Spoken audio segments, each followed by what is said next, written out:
First, a trigger warning. Today's episode will include discussion of sexual assault and FGM. Today we're visiting a West African village that's become internationally famous for being the land of no men. Hello and welcome to the 6th episode of Amorous Histories. I'm Annie Harrison, your resident history nerd for the next half an hour. Thank you to everyone who's supported me with social media follows, likes and shares. I've been feeling the love recently and I'm both surprised and grateful. Hopefully if you're new, you'll like what you hear and help spread the word. And if you haven't already found my social media pages, I'm at Amorous Histories on Instagram and Facebook and at Amorous Hist Pod on Twitter. You can find the transcripts and sources for each show on my website, which has the fresh and very professional new URL, amoroushistories.co.uk. And if you like your podcast available on YouTube, I've started uploading episodes to my channel, which also, unsurprisingly, is called Amorous Histories. Today I'm going to be talking about Umoja, a village in Kenya where only women are allowed to live.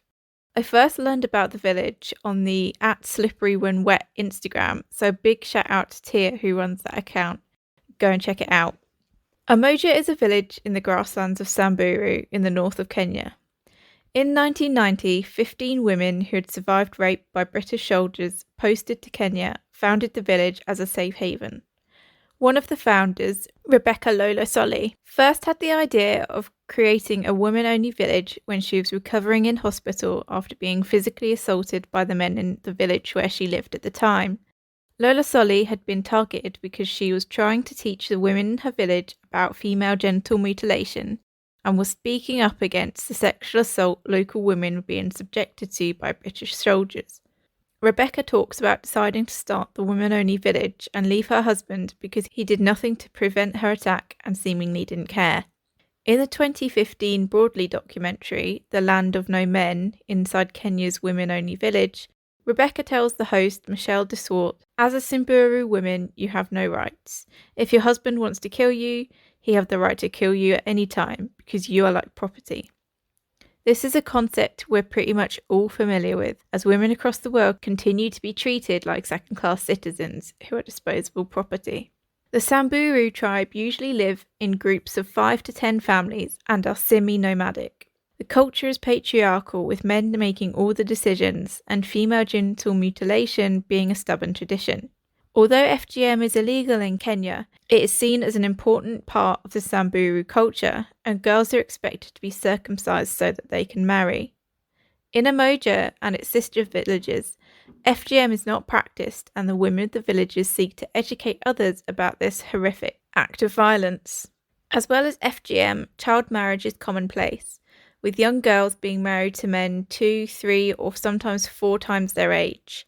Many of the women in Umoja ran away from their homes after being married off to older men by their fathers, or to avoid being forced into marriage. If a woman has been raped, they are seen as unclean and therefore unable to marry, or if they're already married, their husbands reject them. I'm going to read from Julie Bindle's 2015 Guardian piece, "The Village Where Men Are Banned," about the Umoja women's attempt to secure justice for sexual assault. Quote, "In 2003, a group of women from Umoja met with solicitors from Lee Day, a UK-based practice that held monthly surgeries in nearby Archer's Post, to work with the locals who'd been injured by bombs left behind by the British Army. The women disclosed allegations of rape spanning 30 years. Most women reported cases of gang rape by soldiers who attacked the women when they were out gathering firewood or fetching clean water. Martin Day, a partner at Lee Day, was one of the lawyers approached by the women. Day and his team gathered a number of original documents, such as police and medical records. There was a number of mixed-race children, yet relationships between Samburu and white people were unheard of. Day reported his findings to the Royal Military Police. However, the RMP came to the view that every single one of these entries had been forged, even in the strongest cases identified, says Day. They made no DNA checks on the mixed-race children because of the estimated 65,000 to 100,000 soldiers who would have been in Kenya during the 30-year period. When the RMP had concluded its investigation, Day requested the documentation back, but was told that it had all gone missing. The paperwork was never found. The case is not closed, says Day, but it would be extremely difficult to relaunch without the documentation. We want to argue for compensation for the women and girls who have suffered at the hands of the soldiers, says Day. Their lives were quite literally ruined. End quote. Reading that is deeply upsetting and frustrating, but equally that's the bullshit response that I respect from the British military. Yet more men treating women like disposable property. In 2010, Kenya passed a new constitution, which was the first in the country's history to recognise gender equality. The constitution set out plans to create a more diverse government, with quotas in place to increase the number of women and people with disabilities. However, unfortunately, although the constitution has changed, it seems like many attitudes have not. A 2019 Human Rights Watch article entitled "Who Cares About Kenyan Women?"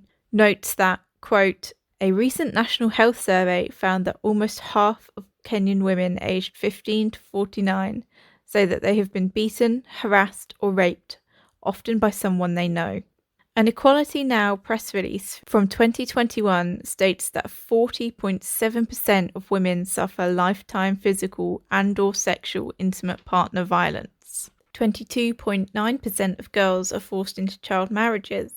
21% of girls are subjected to female genital mutilation, and 1 in 8 girls are either pregnant or adolescent mothers, as well as a host of other sexual and reproductive health injustices among women and girls. It's clear that Kenyan women are still living in a very unequal society. Umoja, which means unity in Swahili, is made up of the homes the women have built for each other and a school for their children, all surrounded by a fence of thorny branches. They support themselves by selling handmade jewellery to tourists. Lola Soli said that when the women of Umoja first started making money this way, local men would beat them and steal their earnings. In the Broadly documentary, you see the large wooden stall by the roadside where the women sell their creations. The jewellery is beautiful, the coloured beads are so bright and bold. I will share pictures of it on my social media. They also have their own socials and a website for the jewellery, which you can buy online. With the money they were making from selling their work, they decided to open a school for their children and the children from other local villages. The women in Umoja all seem very passionate about their children receiving the education they, in many cases, missed out on when they were girls. As well as selling their handmade goods, the women also charge a fee to tourists to enter the village, and they recently started a campsite to host holidaymakers. The site has 12 gorgeous cottages and a restaurant. You can find out more about the campsite on Umoja's website, which I'll link on my own website and socials.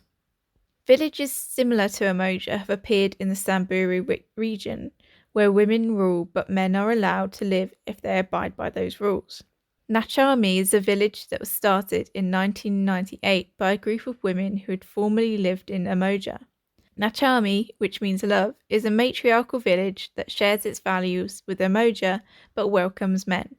The women are still economically independent, selling their beadwork to tourists, running a chicken farm, and charging a fee for people to enter the village. They have a preschool for their children and also keep camels for their milk. If you want, you can sponsor a camel or become a friend of Nachami. The links will also be on my website.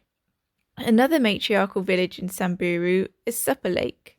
Marianne, the chair lady of Supper Lake, lived in Umoja for 4 years before founding this village, where men and women lived together. In Supper Lake, the gender roles are reversed. The women make the rules and run the businesses, and the men carry out the so-called chores like building maintenance, collecting water, and caring for the animals. There's a great bit in the Broadly documentary where presenter Michelle asks Marianne if she was 18 again, would she get married? Marianne replies, definitely no, we don't give men power, because if you give them that chance, they spoil it. Michelle adds, men always fuck it up, don't they? Yes they do, Michelle. The third Samburu village to follow in Umoja's footsteps is Nangida. Like Nachami and Supper Lake, Nangida, which means happiness, is a place where men and women live together in matriarchal society. Nangida seems to have less written about it than the other villages. Unfortunately, that's about all I can tell you about it.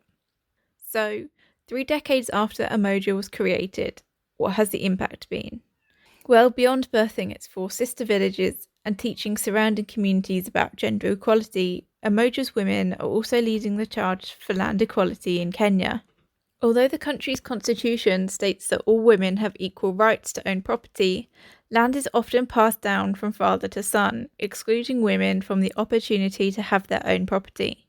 In Samburu County, they follow communal tenure, with all decisions on how land is allocated and used being made by men.